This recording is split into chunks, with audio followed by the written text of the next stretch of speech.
Eu sou a professora Camila e hoje iremos aprender o som da letra C.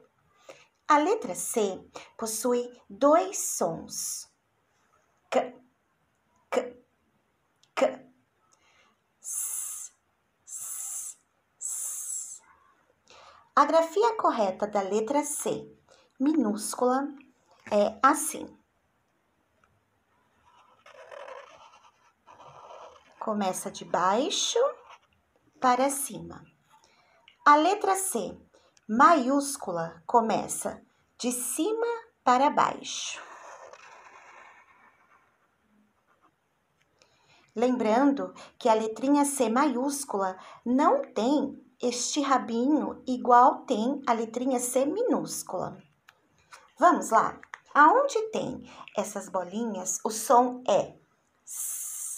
Aonde não tem esta bolinha, o som é K. K. K. É o barulhinho na garganta. K. K. K. K. A. S. E. S. I. K. O. K. U. K. C. Si. Ko. Ku.